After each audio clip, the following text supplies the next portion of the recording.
How did you get involved with this case? In 1979, I walked into a bookstore and I saw Lee and Britt Elder's photo book on the Meyer case. In 1986, a guy I met in a little cafe gave me almost 2,000 pages of transcripts of Meyer's conversations with the Clay Army. So Mike, where are we going right now? We're going over to do a radio show with Michael Parker at a radio show called Karma Air that broadcasts out of Hollywood, somewhere here on Sunset Boulevard, to discuss the Billy Meyer case. Mr. Warren, how are you? Come on in.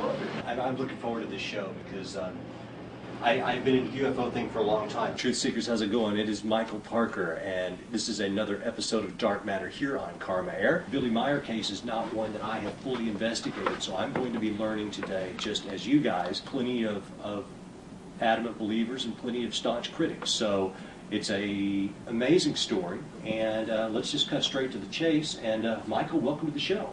Thanks, Michael. Glad to be here. Billy Meyer is a soon-to-be 70-year-old man living in Switzerland. Meyer has one arm. He lost his arm in about 1965. He started to take photographs of UFOs in 1964. He claims that his first contacts with extraterrestrials took place when he was only a 5-year-old boy. That there is more photographic evidence and video evidence for this particular case than any other existing case.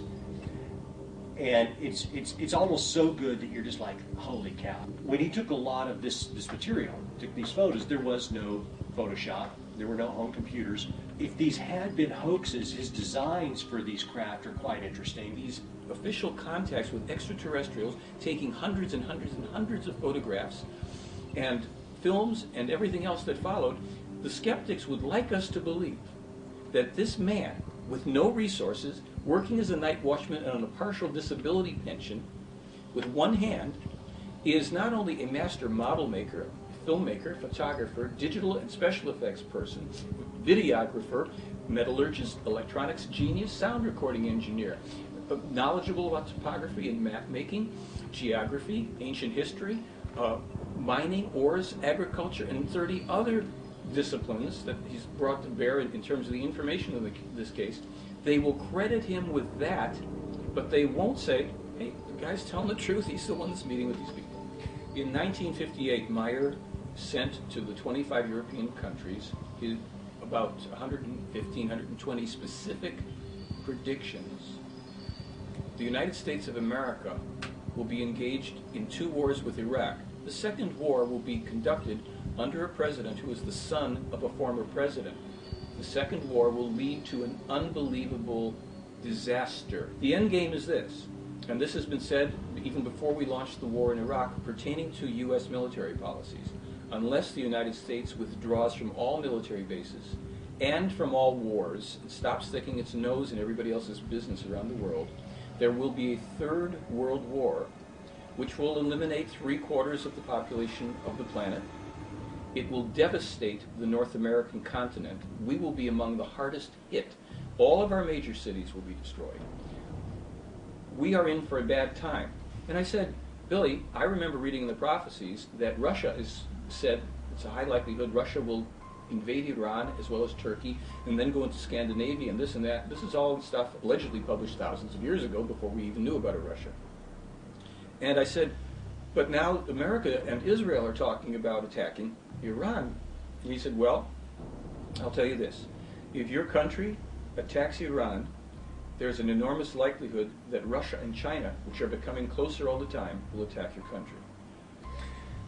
And that's actually been spoken about as a possibility for a while. It's already in prophecies that they published years ago that I've even put in one of my newsletters. Of course, that's bothered a lot of people, but they should also be bothered that Meyer has spoken very harshly about radical Islam, Russia, China, laundry list.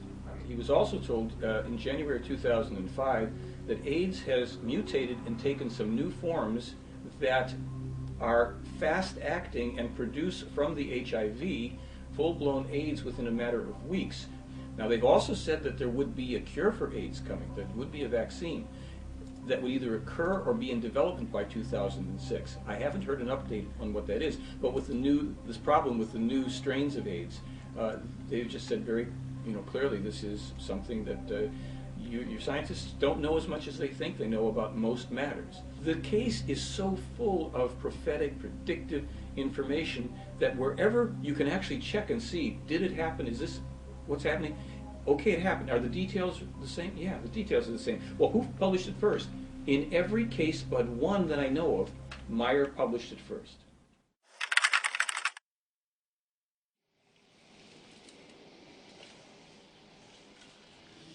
Hallo, wir sind an den Fluss. Oh, guck mal, was es hier alles gibt. Guck mal, ein Engel. Wir können da hochgehen. Nee, nicht da hoch. Da hoch willst du jetzt.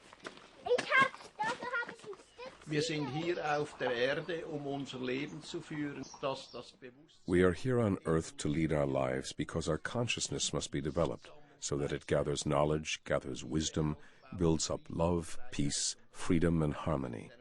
The human exists in the material life on earth in order to learn, just as other humankinds do on other worlds in the entire universe. Im gesamten Universum dasselbe tun. Nein, ich kann das allein. Ich bin kein Baby mehr.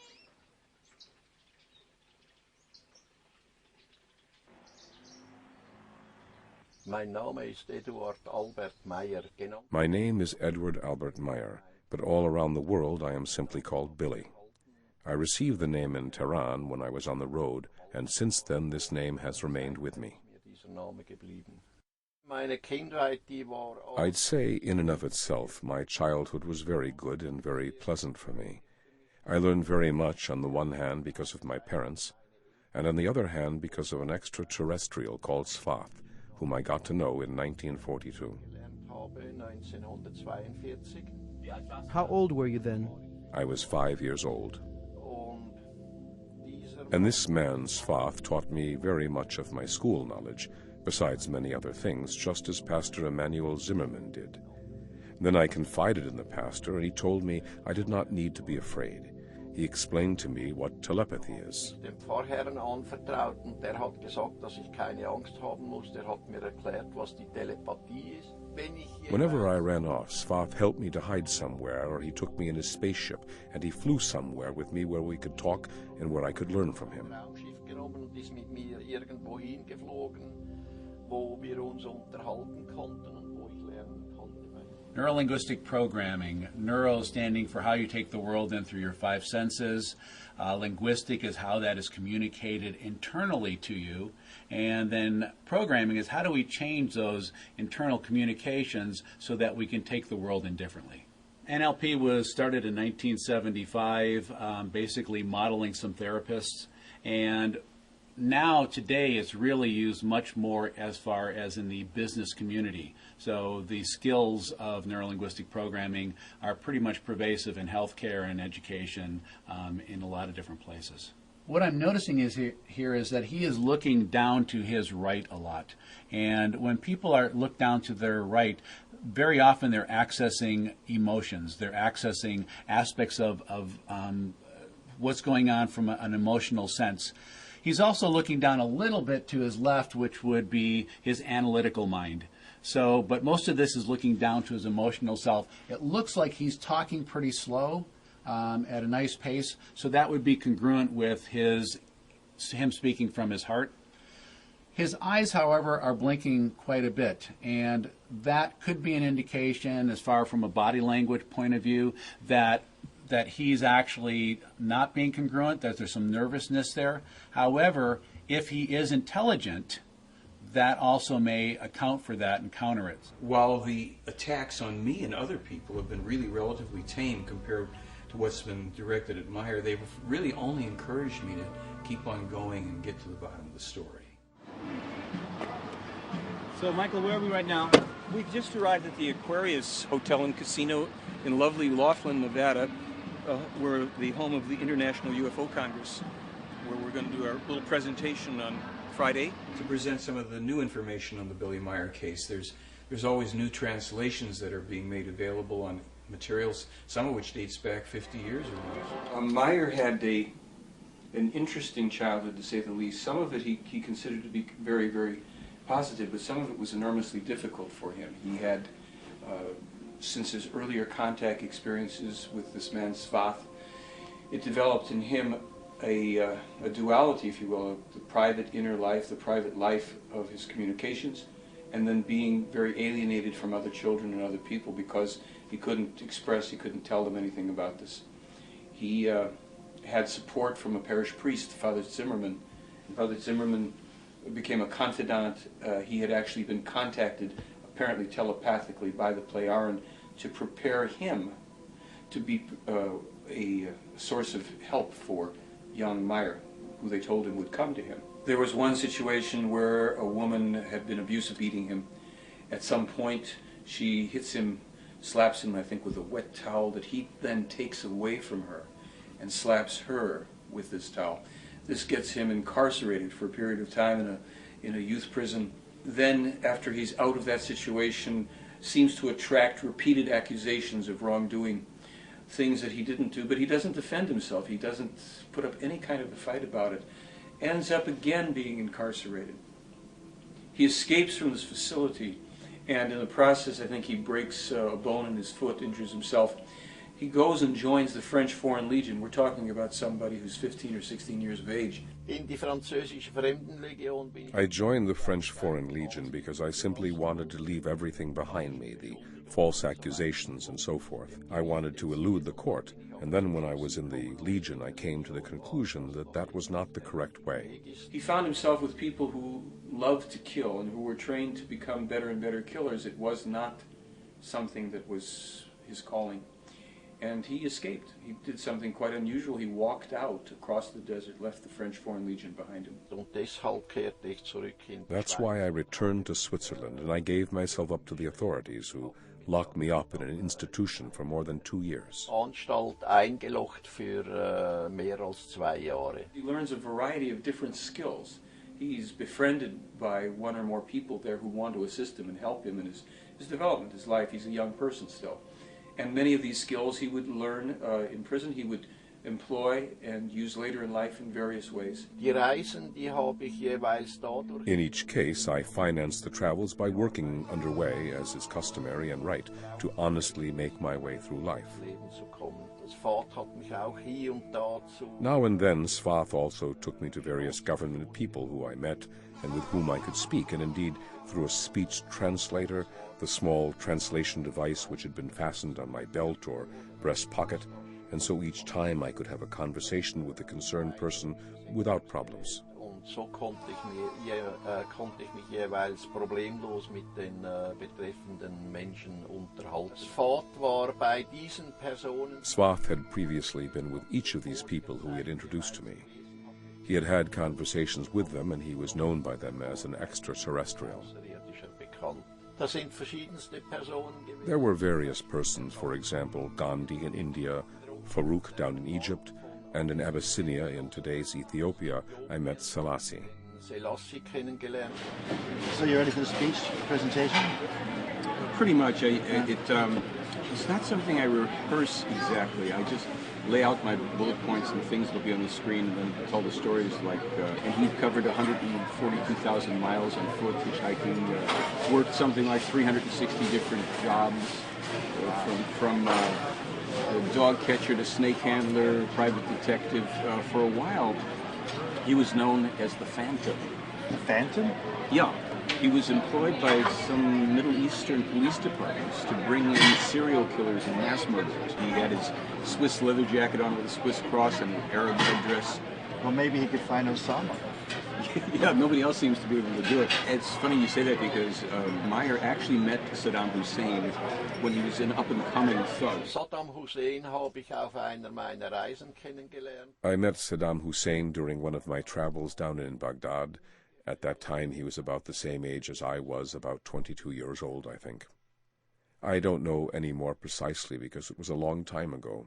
He was already someone who had turned to crime and who said that if he could one day somehow take control, he would do everything to be recognized by the people, even if he had to play the role of a holy person. Dann würde alles tun, vom Volk anerkannt zu werden, selbst wenn einen Heiligen spielen müsste. Als Svath. When Svath died in the early 50s, I was contacted by a female voice. A short time later, a young woman named Asket appeared who then took up contact with me. And these contacts lasted for another 11 years. What we're told in this case is that Billy Meyer has been the contact person chosen by these extraterrestrial human beings for a very specific purpose, and that is to bring to our world once again what they call the true teachings of creation. The Plejaren are said to be extraterrestrial human beings who live in a star system that is in the direction of the Pleiades star system that we can see in our night sky. The common portrayal of extraterrestrials as little green men or little gray people is part of a disinformation campaign. We're told that there are so many extraterrestrial human races in the universe that we would be surprised.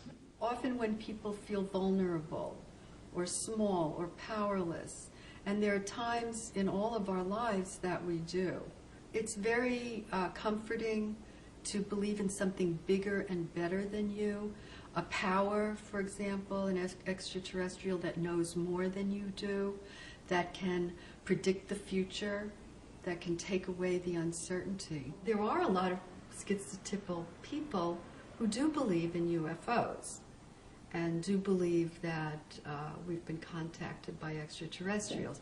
There is also something called a delusional disorder, which is considered a psychotic disorder, but it's very interesting. People who have this disorder appear very normal, except for a very compartmentalized delusion that they have, like that they have a relationship with extraterrestrials. Other than that, they function, pretty well. Do you see yourself as a missionary of Billy Meyer? I hope not in the sense of the word that I understand it. I do feel a sense of mission. Does that make me a missionary? I hope not. What's wrong with being a missionary? Well, I don't want to knock on doors and tell people how they should think and how they should behave and what they should believe and that they should believe anything in particular.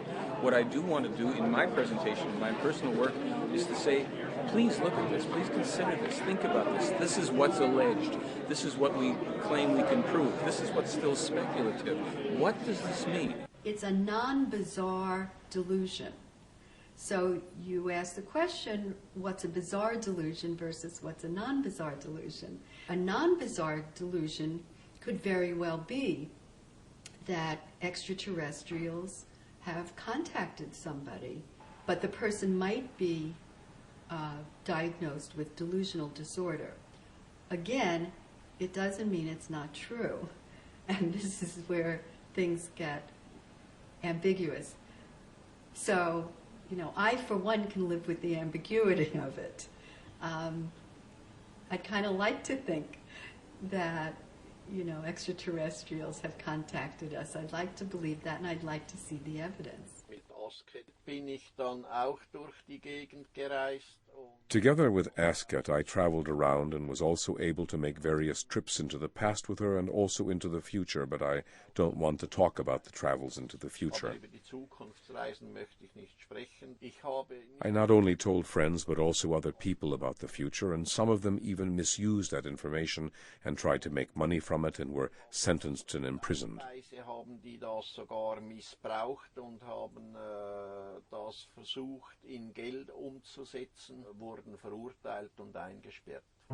If a person could really know the future, it would be probably an enormous burden, depending on what we're talking about. But certainly if you saw events that were going to occur with certainties, however that would be possible, and these were negative events, disasters, etc., that would be a terribly disturbing thing. Knowing that one could not change or alter that would be enormously frustrating. He claims to have met a man called Emmanuel, and Emmanuel, according to the information in the case, would be the man who we know as Jesus Christ, or at least the Jesus Christ figure would be, according to the Meyer material, a fictionalized version of a real man who lived 2,000 and some years ago, who indeed was crucified but survived the crucifixion. Als Immanuel gelebt hat, When Emmanuel lived, who was later falsely named Jesus Christ, and who never had anything to do with the religion which was made from his teaching, Zu tun gehabt mit dem, was aus seiner Lehre als Religion dann entstanden ist. Emmanuel was not an extraterrestrial. He was therefore a human being from this world, begotten by an extraterrestrial with a terrestrial woman named Mary, and was born here on the earth as an earth human. Eine Frau namens Maria gezeugt und hier auf der Erde als Erdenmensch geboren.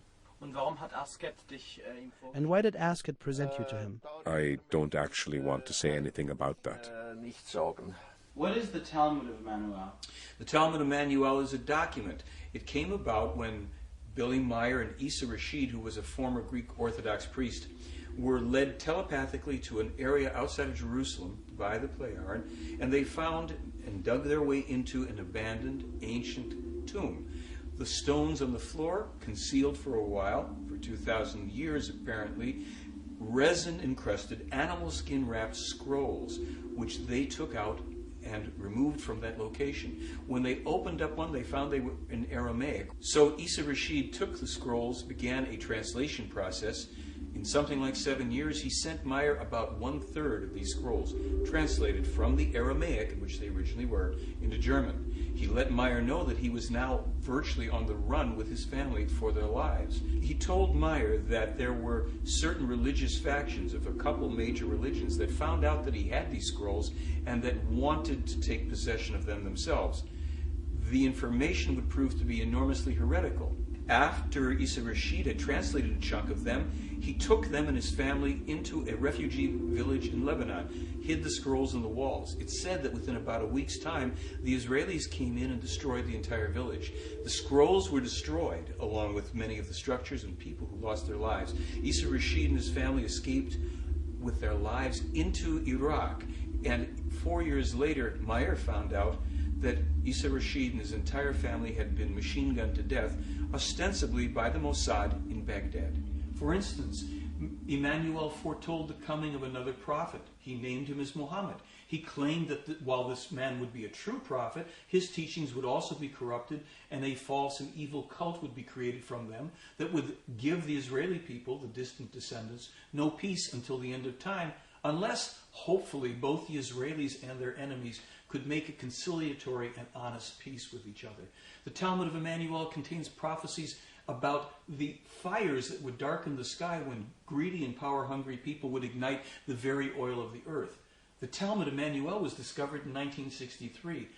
The fires from the Gulf War that darkened the skies did not occur until 1991, 18 years after the Talmud was discovered. There are two artifacts that are shown in this book that Meyer discovered in the tomb where the Talmud of Emmanuel was discovered. The first one was a small figurine that Meyer says was left by the Indian healers with Emmanuel, the men who came and ministered to him over those 3 days while he was sequestered in the tomb. The other artifact is a piece of gypsum that Gabriel allegedly gave to Emmanuel. Both of these were left for Meyer to discover, as he did centuries later.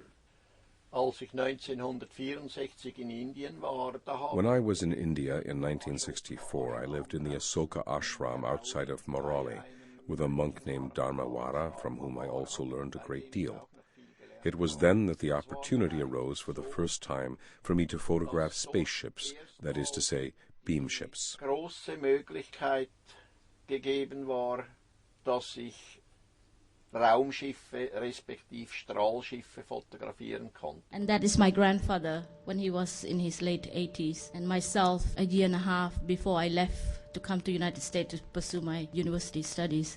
As I continued my university studies, I have forgotten all about that contact. It never stayed in a place in my mind where it is utilized. I went on finishing my graduate work, went to help my country, became a diplomat, was sent back to New York to represent my country at the United Nations. Worked at it for 12 years. One day I was cleaning and came across the book again. So I thought before I threw it away, I should look at it. I opened the page and saw the name Ashoka Ashram. So I was wondering, how could our place be named in this book? As I browsed through it, I saw the stories. And immediately, I thought, I bet you it was the same Swiss person that had stayed at our place when I was a child. If he's the person that I knew, if he has the monkey, it's the same person. So Wendell wrote to him, and I think Wendell said within an hour, Billy wrote back. A few months later, I flew out. We sat and talked for 3 straight nights without sleep. It was almost like I felt I have returned home and he felt he has returned home.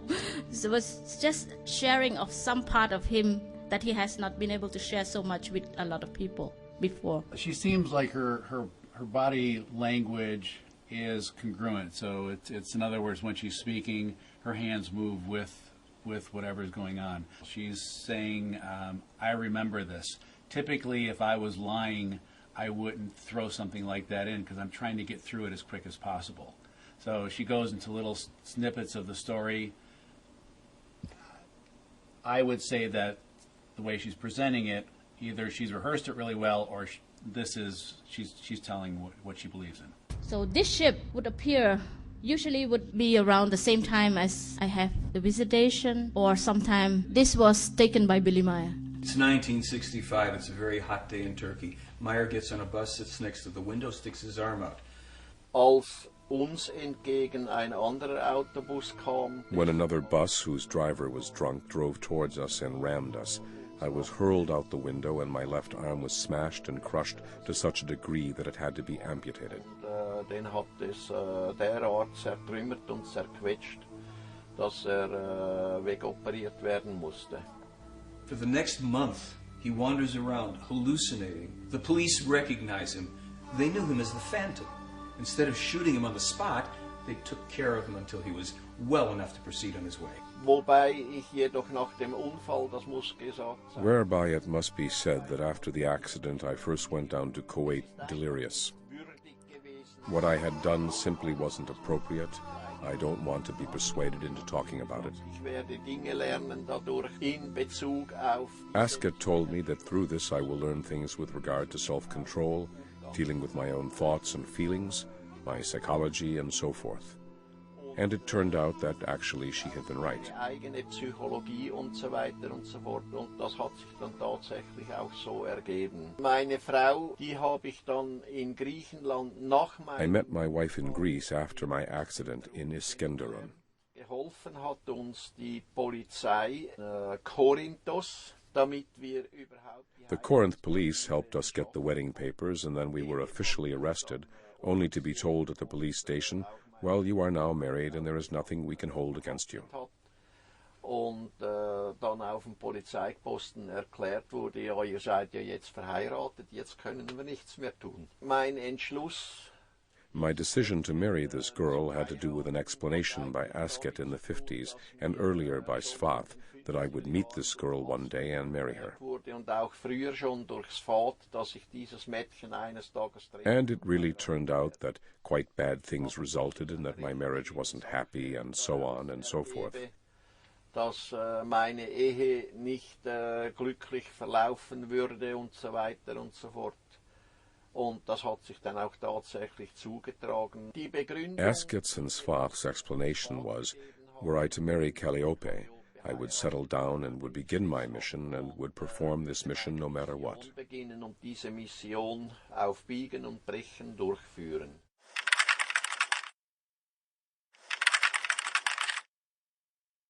The notion of there was a center didn't even occur to me until I was maybe 7 or 8 years old. For me, it was just a patch of land in the green hills of Switzerland. So I could be here, discover things, discover nature, ask questions about nature, and of course there were many people surrounding me from different parts of the world. By chance I found a book in a shop, and I found it with all the pictures of Billy. The book name was Contact from Pleiades. It was telling all the story of Billy.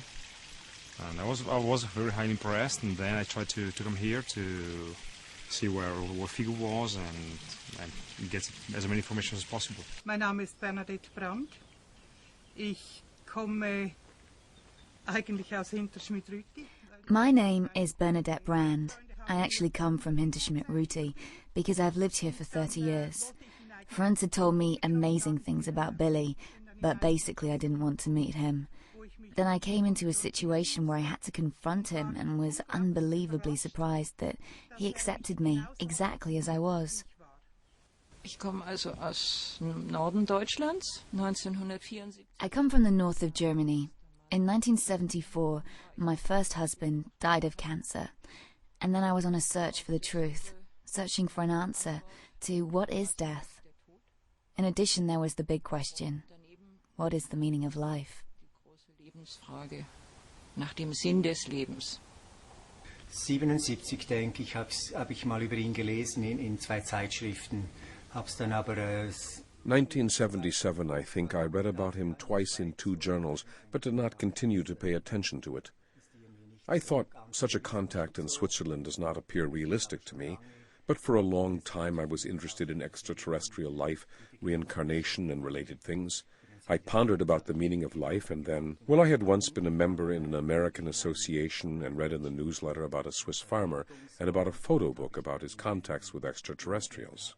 gelesen, da ist ein Schweizer Bauer, der hat von diesem gibt es einen Bildband über Kontakte mit Außerirdischen. Und wie hast du Billy kennengelernt? Ganz einfach, ist mein Vater. How do you know him? Quite simple, he's my father. Das war schon schwierig, ja, weil... So how was it as a child? That was very difficult because it didn't come just from the children, rather more from the adults who then influenced the children. Especially in the early years and partly even today, he had a reputation as a nutcase. Als Spinner verschrien. Und mit so jemandem sollte man sich nicht abgeben. And there should be no contact with such a person, and this influenced the children. Und das hat sich dahingehend geäußert, dass This was expressed in that I was ignored or teased by my classmates. geschnitten wurde, gehänselt wurde. Das war schwer, ja. Yes, that was difficult.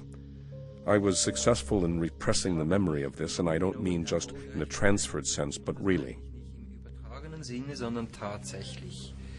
Es sind nur einige wenige Episoden. There are only a few episodes that I still remember from the first 18, 20 years of my life. Bis circa 18, 20 Jahre. Everything else is buried in my subconscious, and I've built up my individuality by trying out many things, by getting around a lot, by making the acquaintance of many people, but also by making many mistakes. Dass ich viel ausprobiert habe, viel rumgekommen bin, viele Menschen kennengelernt habe, aber auch viele Fehler gemacht habe. Hast du jemals zu deinem Vater gesagt, Papa, wie kannst du... Did you ever say to your father, Dad, how could you do this? Such a hard thing. No, I never asked him personally, but in secret I have often asked myself this question. I tried to analyze the whole situation and to break it down for myself, and I came to the conclusion Und aufzuschlüsseln für mich und bin zu der Ansicht und that it is more important to build up the mission, to build up Figu, than to go into this problem. Die Mission, die Figu aufzubauen, als, ich sage jetzt mal, auf diese Problematik einzugehen. Ich bin meinem Vater auch nicht böse. I'm not angry with my father because of it. Quite the contrary, I'm glad and happy that he is here for me today in this form, and I am trying to profit and learn as much as I can from it. Und ich versuche so viel wie möglich daraus zu profitieren und zu lernen. Meine Mutter hat immer versucht... My mother always tried to drive a wedge between our father and us and tried again and again to incite us against him. Und hat auch immer wieder versucht, uns gegen ihn aufzuhetzen. Das ist aber schlussendlich... Well, she didn't succeed in the end, and overall we have a good relationship with our father. Wir haben im Großen und Ganzen eigentlich ein gutes Verhältnis zu unserem Vater. Ist ja 12 Jahre war auf Reisen.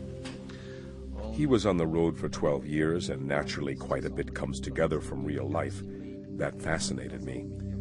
The people as such, how they live, how they work, their way of thinking, their hospitality, other countries, other customs, that naturally expands one's horizons when one can experience something like that.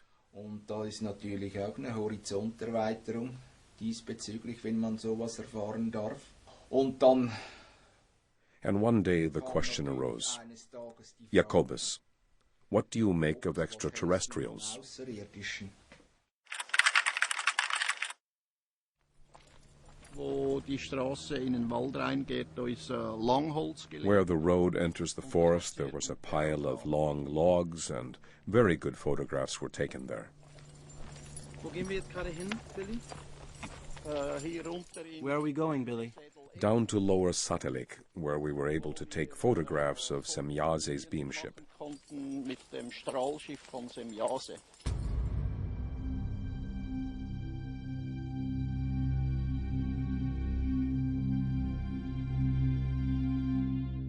Es war nachts und ich hörte nur ein Geräusch. It was night, and I heard a sound and steps.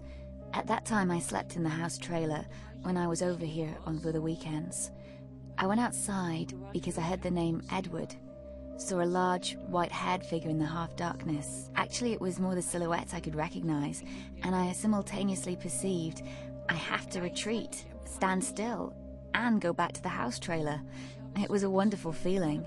Somehow I was inwardly fulfilled with happiness and light and sun and so forth, and naturally I've never forgotten that. Sonne und weiß ich was, erfüllt innerlich, was ich natürlich nie vergessen habe. Ungefähr 1990 habe ich dann die Forschungsschiffe vom Dahl-Universum. Around 1990, I saw the ionizing hulls of 3 research ships from the Dahl universe. They were circling and looked like misty balls. I've also observed a mass sighting of Asina's people. It was at that time when Asina came to say farewell to Billy. Wenn ich Aufnahmen machen konnte, das war sehr selten. When I could take photographs, it was very unusual that other people, group members, could go with me and take photographs themselves. As a rule, I always had to go alone. Und auf halbem Weg hatte ich plötzlich so ein... And halfway, I suddenly had such a strange feeling, some kind of urge which grew stronger and stronger, and suddenly I knew what I should do. Wusste ich, was dies eigentlich sollte. Ich sollte I should look up. There was a huge cauliflower-like cloud, a quite big silvery shining disk curved around the Da cloud. kurvte ein recht großer silberglänzender Diskus And suddenly it vanished as if it had been cut out of a film. aus dem Film geschnitten wieder weg. Ich hatte so in mir ein Wehmüt. I had such a wistful feeling in me, something like homesickness. In my thoughts, I was always with this huge ship. Immer bei diesem Riesenschiff. Schiffe, UFOs oder Strahlschiffe, wie sie genannt werden. I had several sightings of ships, UFOs, beam ships as they are called, due to the fact that my father had contact with the Plejaren and repeatedly said, I have been called once again. Immer wieder gesagt hat und auch gesagt hat, so jetzt bin ich wieder gerufen worden. Es war für mich einfach selbstverständlich da. It has been a natural thing, as I had been a part of it since childhood. Das war hier auf dem Centergelände. Hat Billy einmal gerufen, wir sollen kommen. It was here on the centre's grounds when Billy called that we should come, and there was a tiny silvery point in the sky. And I was lucky 3 times to have had the occasion to photograph 3 UFOs. Ein Foto zu schießen, wo ein UFO zu sehen ist. Naturally, I didn't see them when I took the photographs, only when I had the photographs in my hand. So it was by coincidence? Yes. Was ich dann aber gesehen habe und was auch auf dem Bild dann drauf ist, While taking the photograph, I saw a fiery red big disc which didn't appear at all on my photograph. But what I also saw, and what was also on the photo, was some glittering drizzle which sprayed down from that disc. etlichen Zeugen dabei, als Semjase Once I was with other witnesses when Semjase eliminated a freestanding, approximately 3 to 5 meter tall fir tree in a meadow.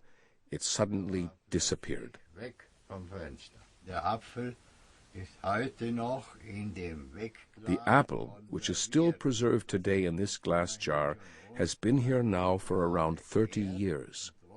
In spite of that, in my view, it still looks exactly as good as it did then. aus wie damals. Es handelt sich da nicht einen ganz gewöhnlichen. We're not just dealing with an ordinary apple, because it was not grown in a terrestrial garden. Rather, it comes from a food garden or a greenhouse, Sondern stammt aus einer Gewächsfarm oder aus einem Gewächs. which is situated in Spaceship Commander Ishwish Pata's huge mothership. This is what's special about this apple. Beheimatet ist. Und das ist das Besondere an diesem Apfel. Unfortunately, almost nobody has accepted this apple story of mine. Diese Apfelstory abgenommen. Und dort hinten, wo die Straße jetzt eine Kurve macht, da war Back there, long logs were lying where the road curves, and beyond, at the curve just in front of the forest, there where it goes into the forest, I once made recordings of the whirring sounds of Semjase's beamship. vom Strahlschiff von Semjase. You could hear it over a very big area, up to a distance of 4 kilometers. Wendell Stevens aus und Lee Elders. Wendell Stevens, Lee Elders, and Tom Welch got a measuring device from Wild Limited up in Rheintal. Da ist eine Firma mit elektronischen Geräten. Haben sie ausgemessen, wie weit die A company with electronic devices, and measured the distance from here to there about 380 meters, which made it possible for the sounds to be recorded from here. Dafür waren, dass von hier aus die Geräusche überhaupt noch aufgenommen werden konnten.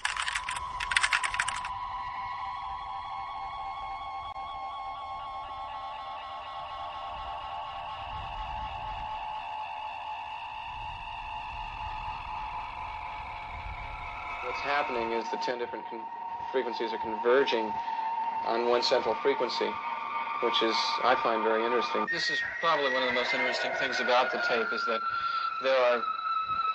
What's this right now? Very, very many tones. Yeah. And they're all changing very fast. Not synthesizers on the market that have oscillators that change that randomly. Even if you got 9 or 10 of them going, they wouldn't change from those peaks that quickly. So a significant thing is this rate of change. And besides, if you were going to create a noise for a spaceship, you'd be hard put to come up with something as original as this.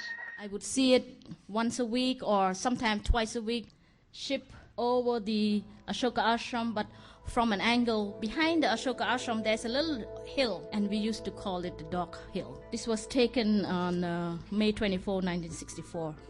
This was taken just on the side towards the east of the ashram. Sometimes I would see more than 2. There would be a whole bunch of them. Taken from monuments in that area.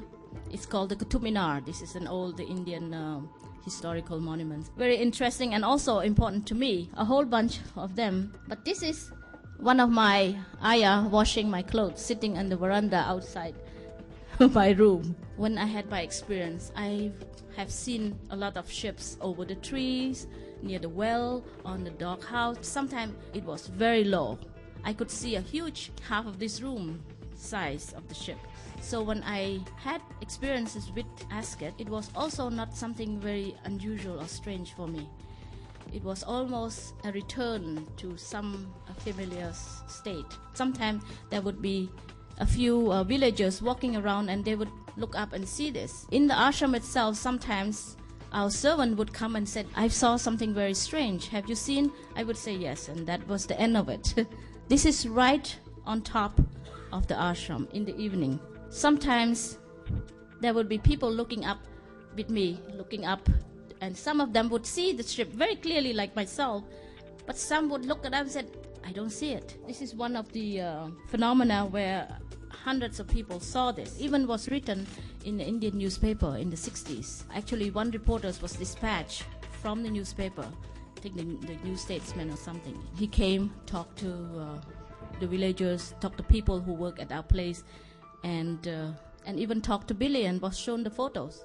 Während einer Nachtwache von mir, da hatte ich mein Fahrzeug, hatte ich hier. During my night watch, I parked my car just here. Everything was dark here, and I came walking along this road. Heraufgelaufen, und ich hier so entlang laufe. As I was walking along, Tiha and his shiny little ship came over this hill, brightly illuminated between the trees over the tent there. Mit seinem Schiff hier so über das Center, hell beleuchtet. Die ganze Situation nach bald 20 Jahren ist etwas derartig Normales, dass The whole situation after 25 years is somewhat normal, and we deal with such unusual phenomena quite differently. im Februar, das war, ich schätze 2001, ich habe es mal aufgeschrieben. I had another interesting experience. I guess it was in February 2001. I wrote about it. I drove my car into the protection shield of a telemeter disc. Mit meinem Auto, und da wurde das ganze Auto in einen riesigen Lichtball. That means that I touched the electroenergetic protection shield of that disc with my car, and the whole car was enveloped in a huge ball of light. Auto, es war ein helles, orange leuchtendes Licht, und an der Peripherie meines Fahrzeuges konnte ich It was as if my car and I were struck by a very strong electrical tension.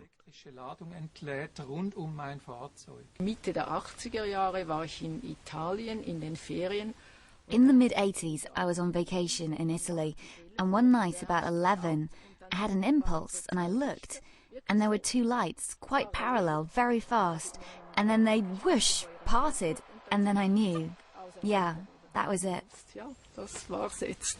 Also Außerirdische habe ich sicher noch nicht gesehen. Raumschiffe, ja, also irgendwas. I've certainly never yet seen extraterrestrials, but spaceships, yeah, something silvery in the sky.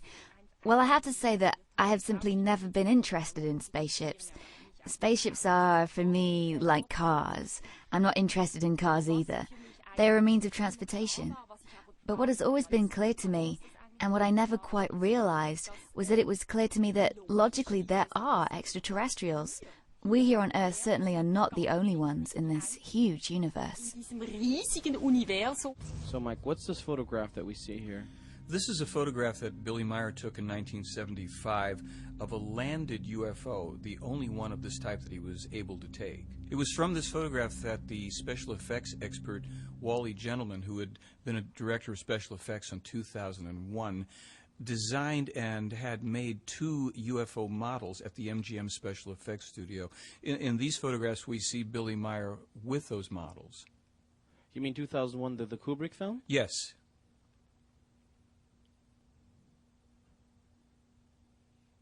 And what's the difference between these models versus, photographs that Billy Meier took of actual UFOs? Well, I think we're going to take a look at some of that. For instance, here we can see in this film the model, one of the models being handheld and walked about the property.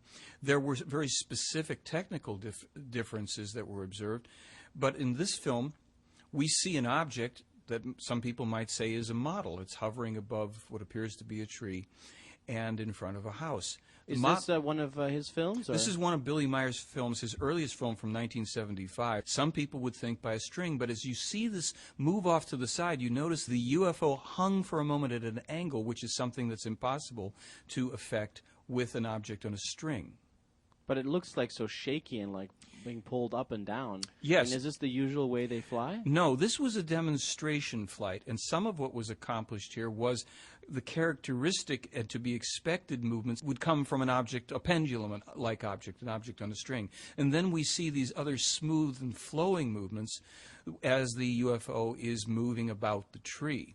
We're told that this was done for a couple of reasons. One, to actually demonstrate flight in a terrestrial environment, and 2, to also give an out to skeptics who would have to say this cannot be an object from outer space. It would be too threatening to their belief systems. However, at a certain point, we can actually see the top of this tree swaying under the backwash of the UFO. And if we look back at the very opening of this film, we will notice that there's a great deal of space between the UFO and the sky, making it very, very unlikely that it could be an object suspended on a string.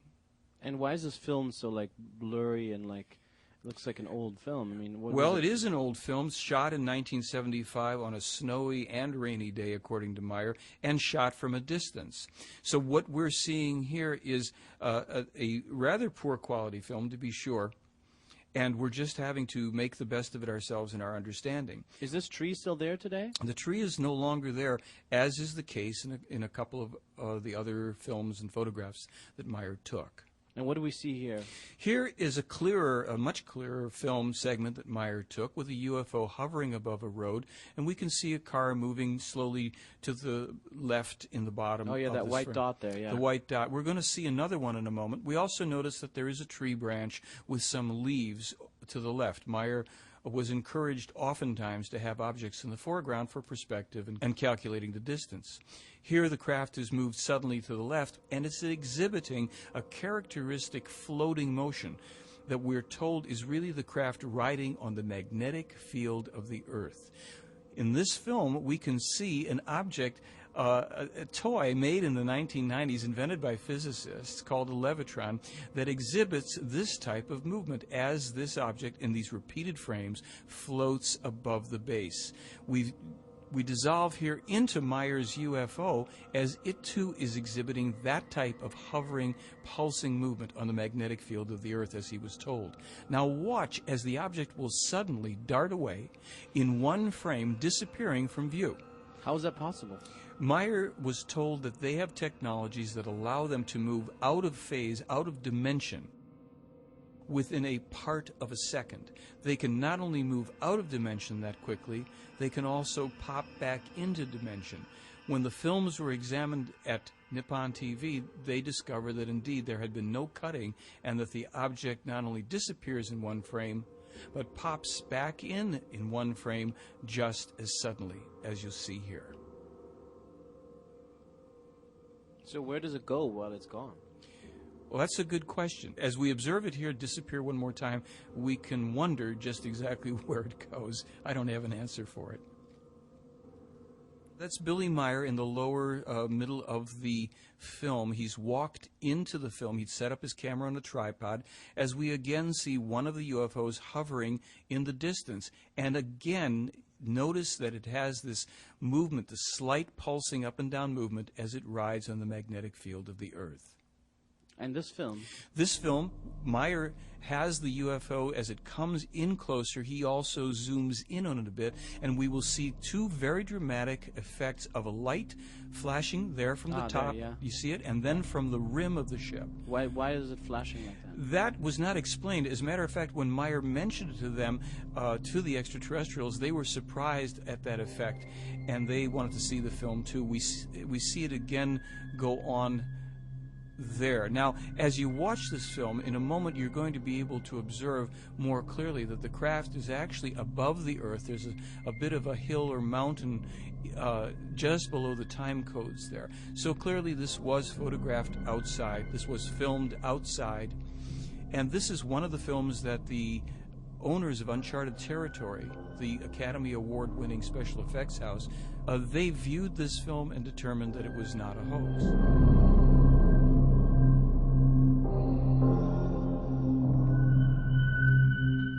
In this film, we see three of the UFOs, again in the distance, with tree branches in the foreground, as they hover at slightly different angles in relationship to each other, exhibiting again the pulsing movement and changing distance ever so minutely between them.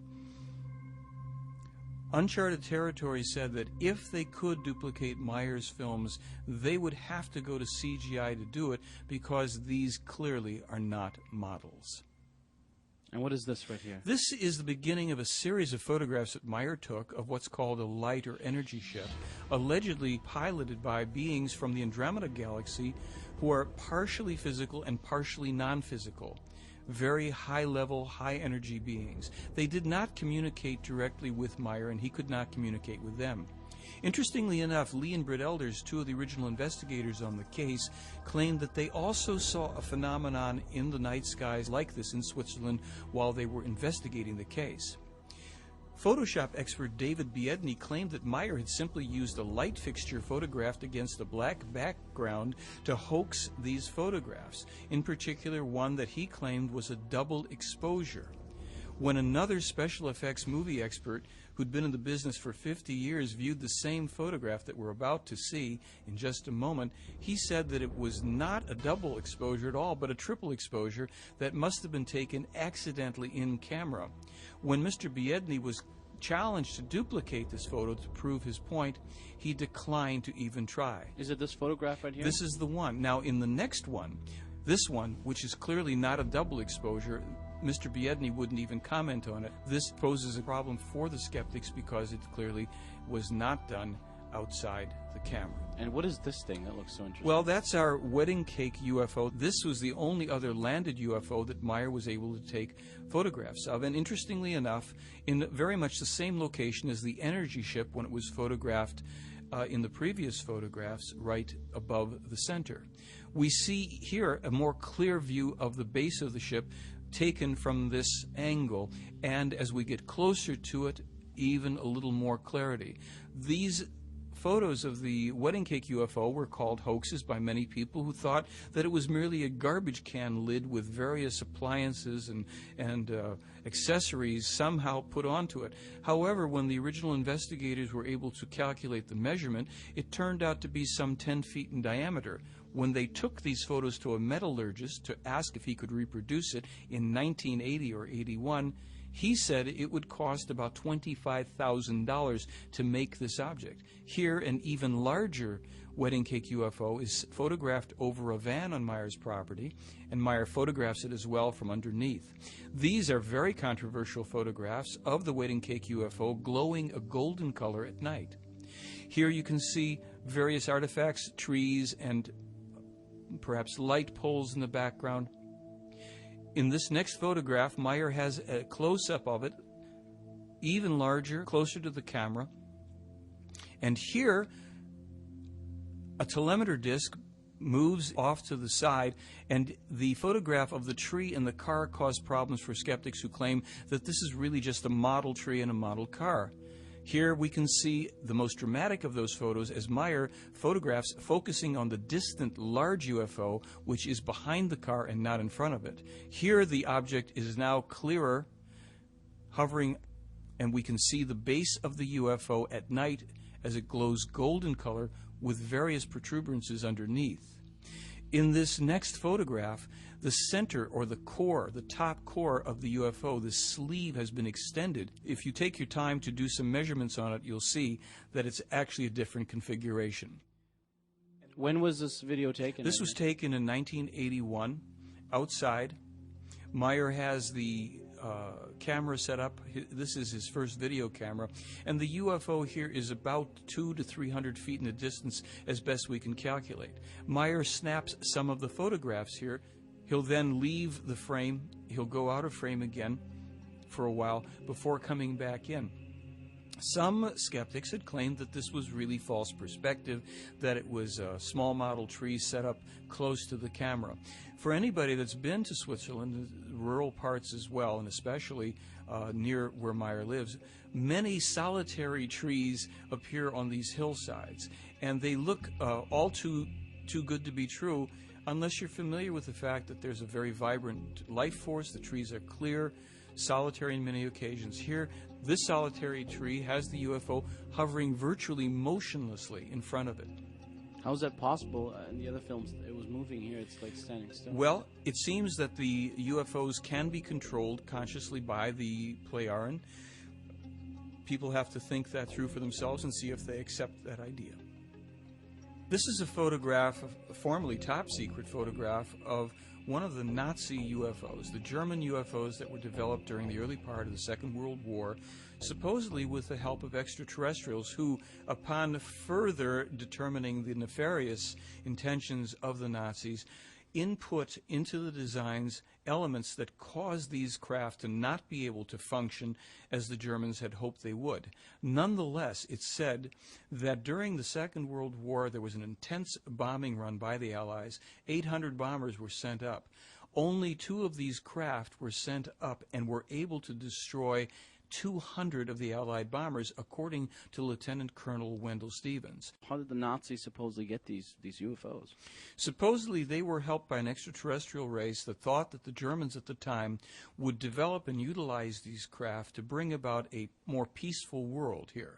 And this only goes to show that extraterrestrial or not, whenever human beings are involved in something, things can and ultimately will get messed up. You mean they talked to the Nazis and gave them UFOs? They apparently input the information telepathically to Nazis, or at the time German scientists, who were unaware of the contacts themselves. They thought that they were developing these objects themselves. And after the Second World War, some of these objects survived, and some of the Germans fled to South America with them. Different countries came into possession of these plans, such as the United States, Canada, Russia, and England. Other countries as well, later, such as France and China, developed this type of alternative craft, which, while it does not have the capability of true interplanetary, let alone interstellar spacecraft, is used even today to create UFO sightings around the world. So we are told by the play Aaron and Meyer that the greater majority of so-called UFO sightings are actually craft that are U.S. and other secret military craft. The danger still being that a false UFO ET attack could be launched by one country or another in order to bring people under martial law and worldwide control. These are the only known photographs taken from within a UFO above the Earth, with two other UFOs visible. Meyer took these from inside Semyaze's ship. In this final photograph, we even get a clearer view of the Earth and land below. We're looking at photographs taken of Meyer holding a laser beam-type weapon on July 6, 1977. The photographer is the woman Manara, who brought him this weapon, an antique 600-year-old beam-type weapon. He looks a lot younger here than in the movie. He was about 40 years old at this time. And this is like another film of his? This is shot on the same day. This was actually the second time that a weapon like this was brought to Meyer, and they decided to both photograph and film him handling the weapon during this time. So does anyone else ever touch this weapon, or was Meyer the only one? Well, Meyer was the only terrestrial person to handle the weapon. Manara was the person who brought it, and another woman named Alina. Also, we'll see her in a little bit. We have some photographs of her. The weapon had some very unusual characteristics. Like what? Well, the weapon was said to have a range of 37.2 kilometers, and it had a screen on it that Meyer could look into and see up to that distance as if whatever he was looking at was close at hand. All he had to do was concentrate then on the target, whether it would be a little piece of a tree or another vehicle or whatever, and press the trigger, pull back on the trigger, and that beam would travel as far as necessary to destroy the object in question. So he could basically steer the weapon with his mind? Well, this weapon wasn't fully steerable with the mind. It was more that he could focus on whatever he wanted to. He still had to pull the trigger. In their more recent technology, they have weapons that are controlled by the mind, so that only the so-called owner of the weapon can actually activate and use it. It doesn't require the use, then, of a trigger, but rather is mentally controlled by the weapon's owner. We're looking at a film made 30 years ago of a weapon that is, at the time, allegedly 600 years old.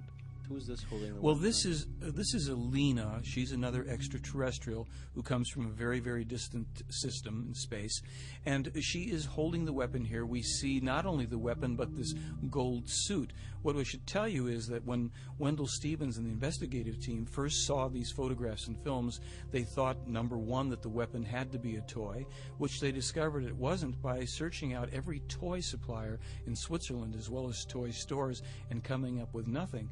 Likewise, they searched out through sporting goods stores and clothing manufacturers this type of an outfit, as well as simply looking for a fabric that would behave and appear as the apparent gold foil of Alina's outfit does. They couldn't find that either. And what is this? What's with this tree? Well, this is one of the two trees that Meyer shot holes through using this weapon. This appears to be the apple tree, about 10 to 12 inches in diameter. The investigators couldn't even find a drill bit that long, and plus, as they examined the hole here, they found out that not only was it smooth as glass all the way through, but slightly oval, in addition to the round entrance and exit. There is no possible way of drilling an oval hole. What about these pictures? Well, this is another tree in a forest that Meyer had shot a hole through. The investigators had then taken a string, tied it around the trunk, ran it through the hole, and then carried it back all the way into the forest.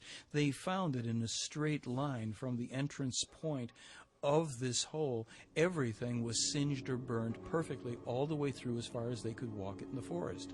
But remarkably, there was no sap bubbling. There was simply clean through, immediate breaks in the branches and twigs where the beam had passed through. With any technology that I know of could not achieve this on this Earth's plane. I could not explain the type of material that I have and its discreteness by any known combination of materials. I could not put it together myself. The elements that we found were totally surprising. The major element, which is shown here, was the rare earth metal thulmium, Thulium. It was totally unexpected. So now we've seen silicon, iron, thulmium, silver, and copper, all in a specimen about this big. When he examined the metal under electron scanning microscope, he then found the micro-machining, which was a clear evidence to him that this was a deliberately manufactured product. We found evidence of what looks like mechanical manipulation. One sees now discrete marks in a diagonal form in this direction and marks in this direction. But what is exciting, it looks like it's been plowed. In other words, a pressure, and there is a scarfing on either side. Do we know what this metal is used for? We're told that these metals were representative of a number of the different stages, 7 stages of manufacturing that the Plejaren go through to create the metal for their spacecraft. I don't know how beneficial it would be for us. They're always more advanced than we are, so we're the savages in the jungle, and that's not always beneficial for the lesser evolved person. But they're here studying us, and we should know about it, I think. If these ETs exist, why haven't they contacted us? Well, actually, there's 2 answers. Number one is they certainly did try to contact us, meaning the government of the United States, in 1979. There was a letter sent to the Carter administration. But when I read that letter, I really understood why the contact didn't take place. It really was demanding such profound changes in the consciousness of people in this country that there was really no chance that they were going to go for it. Specifically, that President Carter and his administration revealed to the American people that all of the religious beliefs here are based on fantasy, nonsense, and lies. All the world coverage of this case became a milestone in ufology, and of course the wonderful pictures and movies. For the first time, we had a strong documented cases with strong evidences, hard evidences, and video and photographs, physics, solid materials from another world to analyze, and also scores of testimonials by Billy Mayer of his contacts. So I think this is, at this moment, is a legend in ufology. Throughout history, we know there have been lots of times when, the world has believed, for example, that it was flat, and then it was discovered that it wasn't, and it only took maybe 1 or 2 people to believe that. So it's what we call a type 2 error in research. In other words, that you reject something that actually is true. Die Lehre des Geistes oder das Wissen, dass die The teaching of the Spirit, or the knowledge that is transmitted to us by the Plejaren, is so fundamentally different from everything else here on Earth. Was ich von Svat gelernt habe, von der ersten plejarischen Person, mit der ich in Kontakt. What I learned from Svat, the first Plejaren contact person, and that I could then process everything and go around the world with the help of the Plejaren, and the great amount I also learned out there in the world, and the great knowledge I could draw from the storage banks, and also that from my own thinking, my own realizations, I could then start to fulfill the mission. Die Mission dann zu erfüllen beginnen konnte. All of this wasn't simply information being given to me. Rather, I had to work for it all by myself. The German language is the best language that one can actually have in the world in order to precisely and clearly explain everything just as it really must be. What we are disseminating from here, the center in Hinterschmidruti, is simply only a teaching, and we call that the teaching of the Spirit, or spiritual teaching, or the teaching of truth. Consciousness-related evolution is the real meaning of life. Lehre der Wahrheit. Rund 400 verschiedene Schriften, rund 40 Bücher und jedes Buch. About 400 different texts, about 40 books, and 3,000 copies are printed of each book, which makes 120,000 books. Also 120.000 Bücher.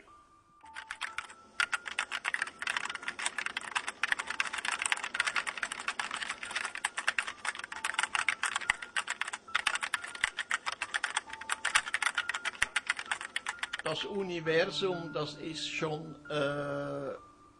The universe is already very, very old, and everything took its time to come into being, even human life. The beginning is the cause from which the effect came about. It's the law of causality which has to take effect. Kausalgesetz, das wirken muss. Der Sinn des Lebens ist die Evolution. The meaning of life is the human being's evolution with regard to his consciousness. Was ist Gott, Billy? Gott, das ist eine imaginäre Gestalt, die die Menschen geschaffen haben. Billy, what is God? God is an imaginary figure which has been created by human beings so they don't have to bear responsibility themselves. Rather, they can shift it onto a deity. But God, in and of itself, is nothing other than a title for a human being who is very highly evolved. Gott ist also nicht das, was die Menschen irrtümlich annehmen. God is therefore not what human beings wrongly assume, that he is the creator of life, the creator of the universe, of space. God is nothing other than a title, be it Allah or Shiva, etc. Der versucht immer eine Macht über sich zu setzen. The human being always tries to set a power above himself, and he calls it God. This God or this power is supposed to be responsible for him and everything and anything that he says, does, thinks and feels, and so forth, and for his fate. Der Mensch ist für alles und jedes, das selbst denkt. The human being is solely responsible for each and everything he thinks, does, feels, and undertakes. He must be responsible for it. Muss das Positive und das Negative. He must bear and savor all the positive and negative which he processes through his thoughts, actions, and feelings. It's good that he invented a new term called creation, which is, I think, a bit, maybe a bit broader, innocent as well. You know, if you say God or Allah, then there is a long heritage, maybe violent history attached to it. So maybe let's call it creation then. They simply want us to look at the facts and learn to understand the truth. The Palladians said there are no earth religions that are valid, that they are all dogmas created by men to create men. We don't need an intercessor, and we shouldn't be taking anybody else's ideas about religion. It's all internal. Everybody has his own contact with the creation. Because in various cultures from the Middle East, South and Central Americas, and India, etc., all of the gods of the past were extraterrestrial humans. Many of them were the forefathers of the Pleiaren. Because their ancestors set in motion these religions, which have led to many of the problems we face today, they want to help us. But this time they must do so without directly interfering with us, because that would only lead to their being worshipped again or to their being attacked. When we think about God and religion and the universe, we might want to consider that we live on a little ball. Actually, if we put it in perspective, we live on a piece of cosmic lint, somehow magically suspended in space, perfect operation. Everything's going on. In religion, we want to say that God is responsible for that, and that we should also fear God, or maybe we won't be sitting on a cloud after we die. We'll be dipped eternally in molten lava. Not exactly a positive image. And so, On one hand, we have the spiritual teachings from Meyer and the various religions of our world. To understand the difference between them, we really have to look at both. Then the human beings are no longer in a position to think for themselves. They still only think in the framework prescribed by religions, sects, philosophies, and ideologies. Der Mensch muss aber aus sich selbst heraus seine Gedanken pflegen. But the human beings must nurse their thoughts from within themselves. They have to learn their thoughts and create the respective feelings. And it is only then that they may detach themselves from that which the false teachings, the erroneous teachings, which hammering fear into them, are bringing. Hier ein Andenken, dass man mir mit einem Nagel an die Haustüre genagelt hat. Es langt darum. Here is a memento for me that someone nailed on the door of the house. It's enough, you dog, you will be put down. Shortly after this note was nailed on the door, a couple of days later, it came to a head, and someone shot at me once again and tried to kill me. Und hier ist der Platz, als ich einmal hier zu einem Kontakt gehen And here is the place that I was once supposed to come for a contact. Jacobus was with me and 2 other men. In the hours of the night, someone shot at me from down there. Hat man auf mich geschossen. Das habe ich aber Tage zuvor geträumt und habe mir dann ein Metallblatt. I dreamed about it days before and had hung a metal plate in front of my chest under my jacket, and on top of it a memorandum book. Genau in die Agenda rein und in die Metallplatte, und so hat es mir das Leben gerettet. And the bullet went through the book and into the metal plate, and so my life was saved through a dream that I had had before. Because I have dreams again and again which show me things that will happen in the future. Können wir das alle solche Träume haben? Can we all have such dreams? Actually, everybody can have such dreams if they concentrate on them and begin to steer their dreams, and when they enable themselves to somehow have visions through dreams, dream visions, prophetic dreams, and so on and so forth. Träume, eben Visionen zu haben, Traumvisionen, Wahrträume zu haben und so weiter und so fort. Aber das bedingt natürlich. But that naturally requires that the human concentrates and uses his consciousness to really make use of the energies and forces which arise from it. Wirklich die Energien und Kräfte, die daraus entstehen, aus dem Bewusstsein zu nutzen. Meyer is not a pacifist. His position is that self-defense is a basic human right, but that weapons may only be used if there's absolutely no other way to defend one's own life or someone else's.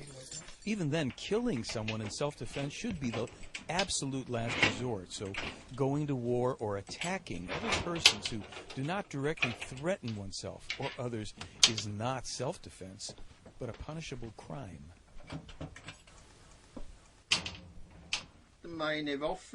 My weapons.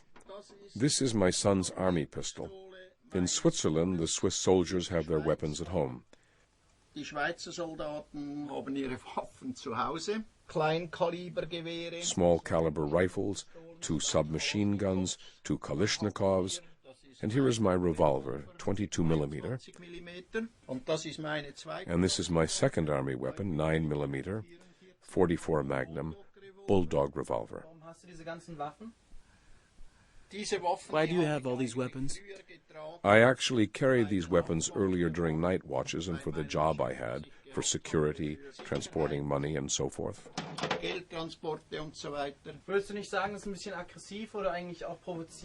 Wouldn't you say it's a bit aggressive or even provocative to hoard so many revolvers, so many weapons? No. And this is my army pistol. What do the Plejaren say about self-defense? And what about carrying weapons? Self-defense with weapons is actually only appropriate if it effectively involves defending a life. Wenn es effektiv darum geht, ein Leben zu verteidigen. Ich sehe mich ganz einfach. I see myself quite simply as a teacher, as a herald, even if they say that I am a prophet. And I simply see myself as a quite normal human being. Als ganz normalen Menschen. The silent revolution of truth actually is exactly the appropriate name for what we are doing here. First of all, it has to do with self-responsibility, and that the human being learns to go back to his roots without any compulsion, and learns to be a human being. und das ohne Zwang. The Plejaren say that they know, not believe, but know that there's such a thing called the human spirit. And there is a soul, but the soul is a transitory element of the human being, kind of located in the solar plexus primarily, and it dissolves after death. Let's get back to the human spirit. That is the eternal and immortal part of us. There's a physical location for it, which is deep within the brain. They claim that they know this to be true, and that they also know that people live numerous lives. We're talking about millions and millions of different incarnations. So in terms of reincarnation, we might have a slogan that says, don't worry about dying, you'll live through it.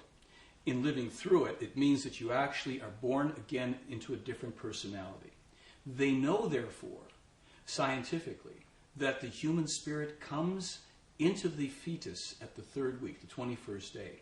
Therefore, they allow abortion up until that point, but they don't allow it afterwards because they consider that that would be murder. So in our world, because we don't know for certainty that there is a human spirit, we don't know that there is reincarnation, we either believe it or we don't, we are polarized. Those people who believe that abortion is okay under any conditions, and those who believe that it isn't under any conditions. Both sides are actually right and both sides are wrong. Once we know scientifically that there is a human spirit, and when it comes and attaches to the embryo, we would resolve that polarization just as the Plejaren apparently have. Dies hier, das ist der Lebensbaum. Und der hat seine... This here is the tree of life, and its branches are pointing upwards. But what's declared to be the peace symbol these days is the rune designating death. In other words, people use the sign upside down, and it doesn't mean peace, it means death. The apostles of peace around the world even paint it on their faces. This sign, the death sign, has exactly the opposite effect of to live, of everything growing upwards. Everything must flourish. Everything must grow. According to these teachings, actually, the core problem is overpopulation, because we are pressing against our environment and each other, causing enormous problems. Our environmental problems are largely due to the abuse, degradation, and overuse of the environment.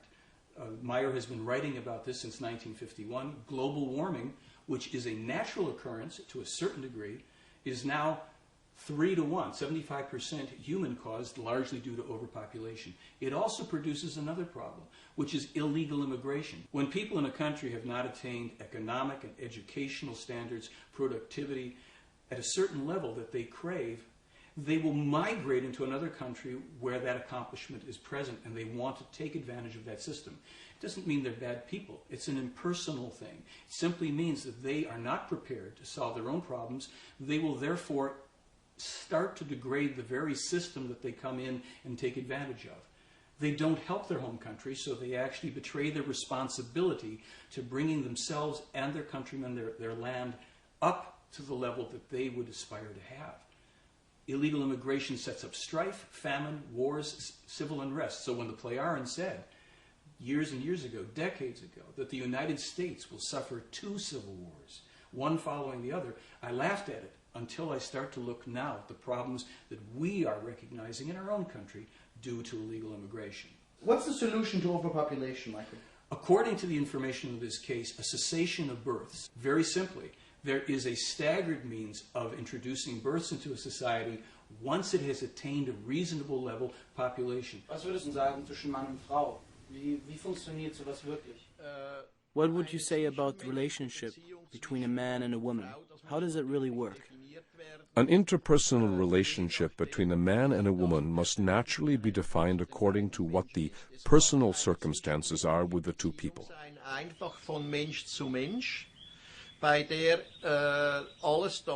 interpersonal relationship can simply be from human to human, in which everything becomes valid, as we have often already said, such as love, empathy, freedom, peace, and harmony.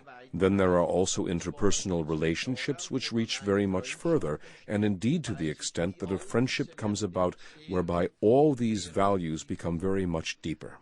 And then there is a further possibility where the two build up a lifelong union together, where man and Women live together as life partners. Wo Mann und Frau dann eben zusammenleben als Lebenspartner, egal ob... It's all the same if they are married according to legal values, as the authorities require it here on Earth, or if a free life partnership exists, which luckily is feasible and allowed in our latitudes or in the Western world. Unseren Breiten oder in der westlichen Welt machbar ist und erlaubt ist. You have something to say to that, Michael? No? About man and woman living together? I am not an expert in that area. Billy, wie siehst du, dass sich der Rest der Welt mit deinen Lehren auseinandersetzt? Billy, how do you see the rest of the world coming to terms with your teachings? How can that come about? When we are talking about the rest of the world, beyond our center here and beyond our Figu community, it can only come about the same way that a small snowball rolling down a hill will accumulate more and more snow and grow bigger and bigger. That means that the people who come to us and understand what we teach and also make the effort themselves to transform what they learn into reality will further carry it to their neighbors, acquaintances, and friends, and so forth. And in this way, everything slowly spreads out. Und so breitet sich langsam alles aus. Perhaps the most startling of what I call the prophetically accurate information in the Meyer case pertains to Meyer's astronomical information about numerous planets, but especially Jupiter, its rings, its moons. Meyer specifically said that Io was the most volcanically active body in the solar system. He published that 5 months before we discovered it. More than a year after he published the information on a ring of Jupiter being composed of ionized sulfur particles, Science magazine published that information in January of 1980. Most impressively, when I sent Meyer's information about Io being the most volcanically active body in the solar system, as published by Meyer 5 months before the probe got there, Professor Joseph Viverka, the head of the astronomy department at Cornell University, said the following to me, and I quote, "If he, Meyer, said that 3 to 6 months before, then all I can say is that he was right."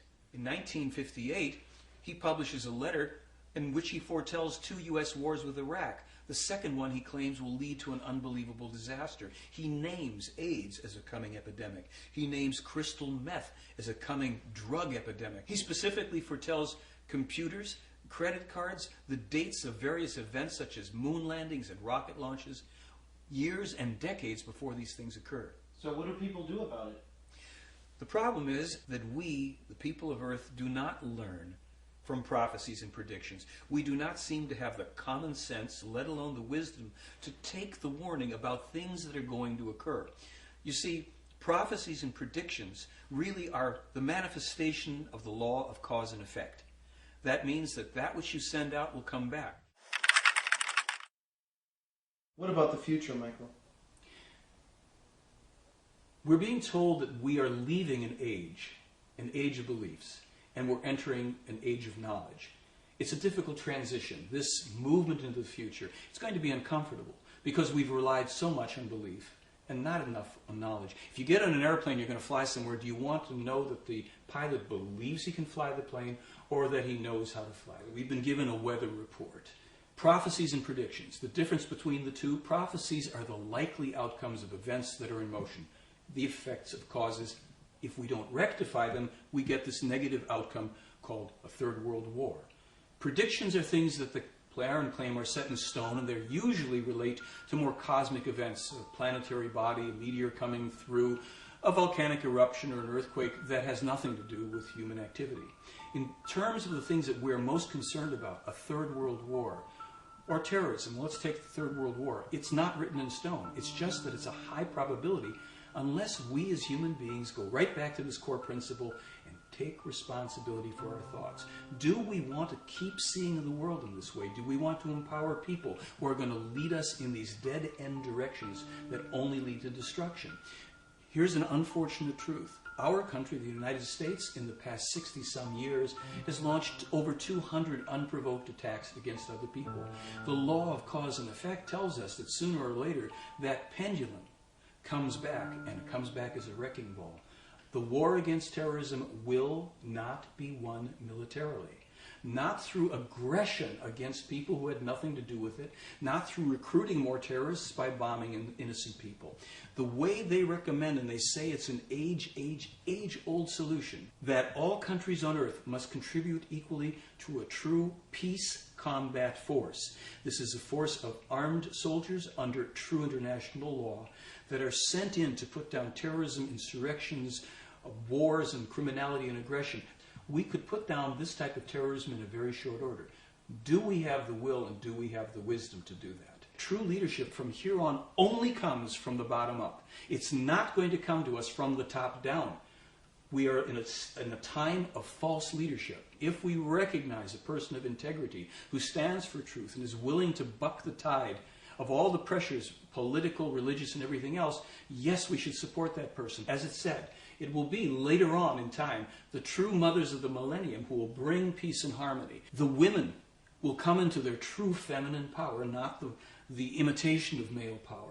They will be in balance with that, and they will bring that element strongly forward so that peace will come. As we go into this new time, structures are dissolving and they're falling apart. But that sounds like doom and gloom. It isn't really. It's that the seeds of a new time, the seeds of new understanding and harmony and peace are developing in the fertilizer, if you will, of these very, very difficult times that we're in.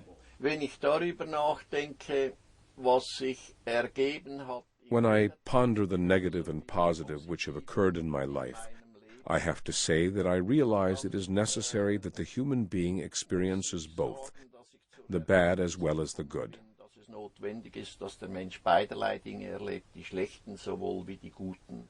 I think if we embrace the idea that we are going to courageously move forward to discover how we can bring about the kind of harmony that every human being craves within themselves, we will awaken to this age of knowledge and to all of the parts of it that would come with it. This isn't just about ETs and UFOs, as fascinating as that is. It's about us and our future survival. The more I read, the more I felt that I had a personal mission to help prove a lot of these prophecies wrong, by instilling some hope and directing people to think for themselves so that we can leave a world for our children that's going to be a lot better than the one we're living in now. If this all turns out to be a hoax, what would you say? Well, for me, I'd only have one question, and that would be, how did he do it?